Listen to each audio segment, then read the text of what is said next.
Welcome back to the Lateral podcast. So I have a degree in psychology. I'm working towards getting my degree in counseling, clinical counseling, and I'm going to plan on doing that for a job.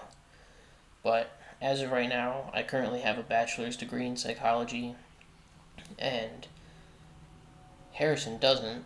Nope. But we still are quite bothered by this topic. Or annoyed, anyways. So, trauma. Everyone and their mother claims to have trauma, and it just is out of hand at this point.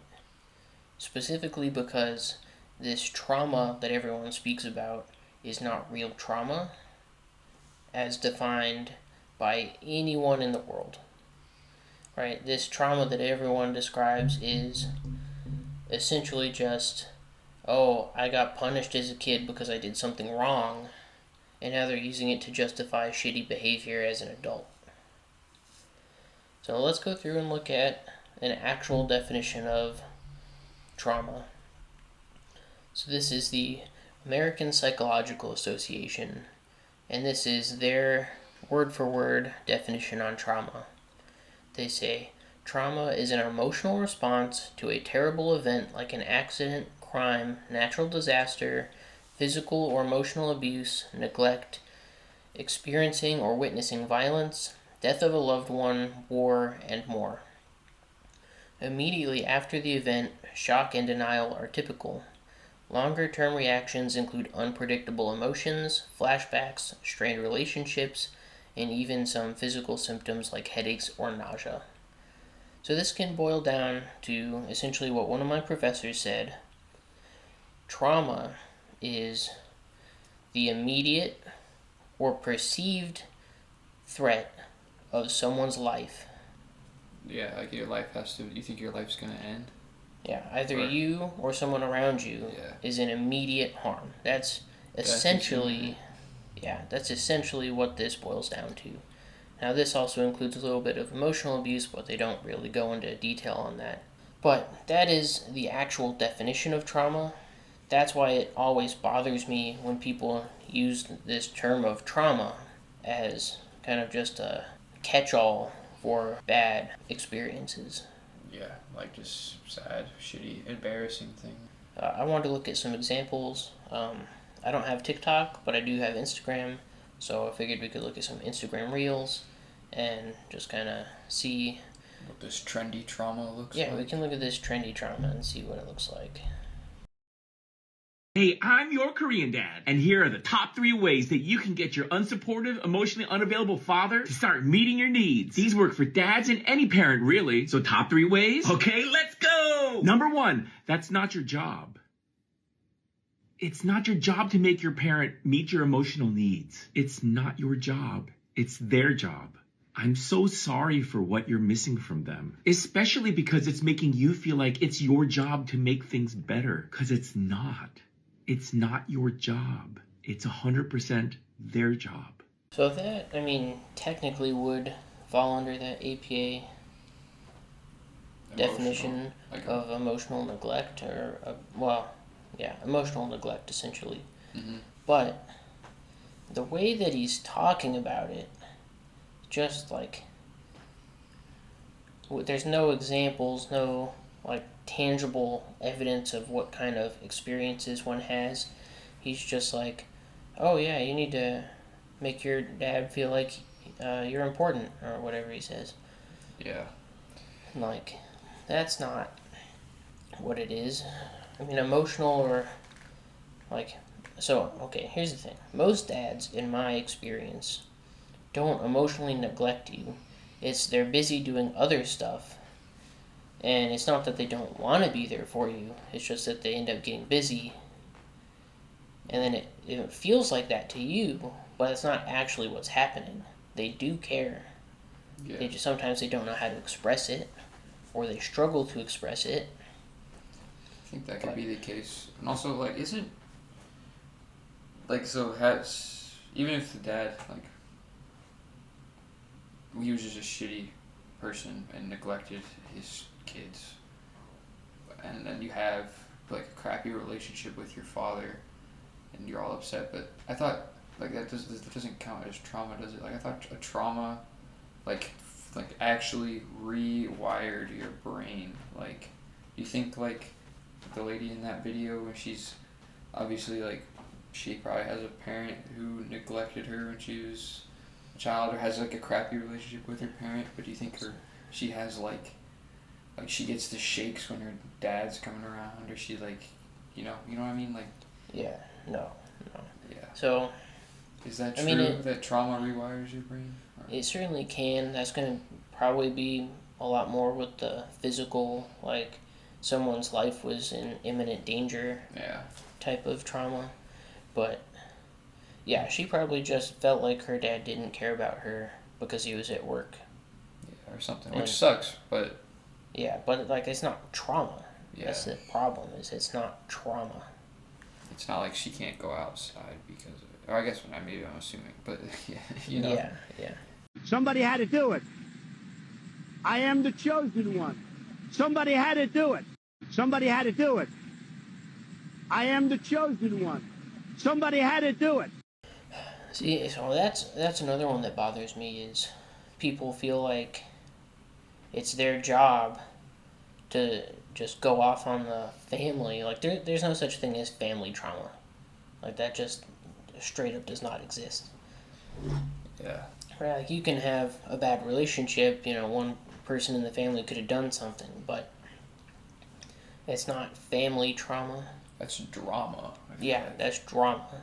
Yeah. And now you want to have a dramatic family, by all means go for it. My family is plenty dramatic. But that doesn't even make sense of someone has to step up and Just deal like with the family misuse of trauma. the word, yeah. Yeah. Like that's just called being a drama queen. Just so annoying. Would you say President Trump is a drama queen? Oh, for sure. But I don't think he would ever do that to the family. If you went through childhood trauma, why do you overshare your trauma with everyone you meet as soon as you meet them? Here's why. When you were a child, maybe there was a number of situations, where if you didn't share every single detail and all the information possible, you weren't believed. So now when you meet someone, you're like, this is me in my entirety, my personality, my traits, who I am, who I was, and who I want to be, and my hobbies and my interests. This is who I am. Please believe me. Maybe it's also that our parents lived perception first, so we don't want to be seen as fake, so we just give all the information that we can to someone, so they know that we are legit. Maybe when you were brought up, you were never truly loved. You were only loved as a version of you. People only loved a version of you. Your parents only give you slight validation, which you thought was love when you done the chores around the house, or when you people pleased them and it became an extension of them. So when you meet someone, you just want true love. You want someone to love you for who you are, so you give them everything. So they don't just love a version of you, they love you. That's just, you feeling bad for yourself. Yeah, well, I don't know. I feel like I would have the opposite reaction. Like if I grew up and having people think that everything that I said, they didn't believe me, then I would just stop talking to them. I wouldn't overshare. Yeah. But maybe that's just different. Well, I don't even understand what he means with that they didn't believe you if you didn't share every single piece of information. Yeah. What he seems to be referring to is chores and like day-to-day things. So I don't understand what that means with the information. Yeah, I don't know. That came up when you looked up trauma too. What? What does that have to do with trauma? People with trauma overshare. Was that his argument? That's what it sounds like. Yeah, I don't know. Which, I've heard that in the past, but again, it's all from these kind of pop psychology people who seem to think that they know more than people with actual psychology degrees. Yeah. I don't know. Why is he trying to look like all sad in the camera too? But then he also snickered at something. Did you see that? No, I wasn't paying attention to that. Oh, well, I don't know. If your parents only show affection when you do stuff, yeah, they're shitty parents, but that is not going to make you overshare. Like, that's going to make you independent. Yeah. And, if anything, less likely to overshare. Yeah. Well, and it's certainly going to, like, affect your personality and, like, the way that you perceive yourself. And the way that you perceive how others perceive you, but is it trauma? I'm Sydney, and I'm going to show you a new movie I call Attack of the Aliens, Force of the Darkness. Evil aliens, you're not going to get me. I mean, I don't know if that one even counts, like, really for what we're trying to do here. Just, I looked up hashtag trauma, Yeah. and that was one of the first videos that came up. So, Well, that just seems like she's trying to get people to feel bad for her and get views on Instagram. yeah, it's kind of clickbait. Me, right, her first screen there, me trying to figure out why I was bullied. I mean, Yeah, well, she's gazing out the window, like... yeah, a pretty girl like that? No. I mean, people probably said mean comments to her, but that's like mean girl stuff in elementary school. Yeah. You know, like it's It's not just part stuff. of growing up, too. Like, Yeah. kids are mean. Probably jealous, if anything. Yeah. They not like us. They not like us. They not like us. They not like us. They not like. Forced to learn how to cook at age 6. Yeah. I mean, so was I. Yeah. And now, granted, I do make good food also. But that's not trauma. That's called, you know, your parents are busy and they say, okay, I trust you to go make a grilled cheese sandwich. Yeah. You know, and then you can start doing that for yourself. And it's one fewer thing that they have to just focus and micromanage you with. That's just part of getting older. Yeah. And same thing with laundry. I mean, I was probably closer to 10 or 11, but my parents made me start doing my own laundry. So, like, it's not trauma. That's called you need to have some more responsibilities as you get older. And one of those things that you absolutely need to know how to do, you know, you don't need to be a gourmet chef, but you need to be able to make a sandwich for yourself so you can survive. I feel like that maybe could be, I don't know, like if she was forced to cook for herself at 6 years old because her parents were cracked out or something and she was gonna starve. Like, that is still not trauma though. Like, there could be a whole just book of other stuff if that was the case, but learning to cook for yourself is not trauma. I feel like is trauma more like you're scared of the skillet because your dad beat you with it when you weren't learning, like when you did a bad job learning how to cook. I mean, that's a different question. Yeah. But the learning to cook portion has nothing to do with trauma, just at all. Alright, so this is the last one I have pulled up. This one was like the worst one to me. 3 steps to overcome your trauma. 3 steps to overcome your trauma. Step 1. Bring your hands to your heart and feel the emotions that you keep inside of you that stops you from moving forward. Step 2. Tap your body and become the observer of those memories that's stored inside of your body. Feel the emotions and all the stories coming to the surface and breathe out. Step 3.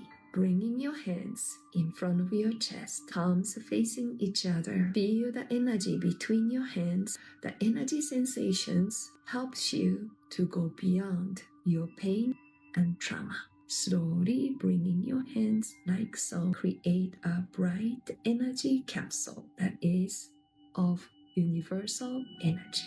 Repeat that a few more times. Now slowly bringing your hands to your heart. Feed your heart of your true self that is powerful, connected, and loving. How do you feel? I think you're going to be out of the job. That's all you have to do. You don't need a psychologist or psychiatrist anymore. You can just tap your chest a few times. I guess, yeah. I mean, I don't know if that's Eastern medicine or what. Like, you know, I don't want to be, you know, because she's Chinese, but, you know, she's clearly Chinese, and it's some sort of weird, Eastern can't say something weird. or another. So, like, just that. I don't want to knock it because it's Eastern, but, like, that makes no sense. Like, if you're going to sit down and reflect on your thoughts, sit down and reflect on your thoughts. Like, that beating on the chest, that is literally what autistic people do to calm themselves down. I don't know. Just like, I mean, that's the kind of person that... That's the kind of person that people listen to, and then they never make any progress on this stuff. Let's say they have real trauma. Yeah. And they listen to that person. They're never gonna work past it in any meaningful regard, because they're not doing anything that's actually gonna help. They're just sitting there beating on their chest, crying in the bathroom. Yeah, I feel like videos like that are the kind where people are like feeling like shitty and they're just scrolling through social media trying to make themselves feel better. So they watch stuff like that, but then they never actually do it. And this woman just gets a shit ton of views from it. And could be. The cycle continues. Could be. Yeah. I don't know. Just like all of that kind of stuff just bothers me because none of it is rooted in any amount of fact. And nothing helps people. Seems all slippery. Like, yeah, the definition of trauma, right? They don't have one, but they're just using it as an excuse for whatever their shitty behavior is.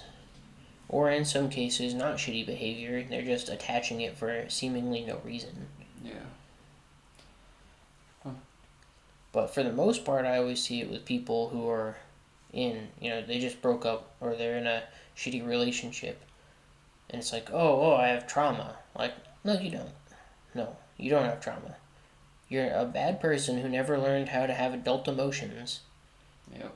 Like, grow up, deal with your problems like an adult, and just move on with your life. Don't make it other people's problems. Yeah. If you have real trauma, like you actually witnessed something or something actually happened to you, and you fall under the real definition of trauma, go to therapy, go to counseling, work on it for, 2 to 5 months, and by that time you should have the skills necessary to be done with it and to move over it, and you can move on with your life with maybe a checkup down the line. Yeah. But that's all it should take. No pity parties.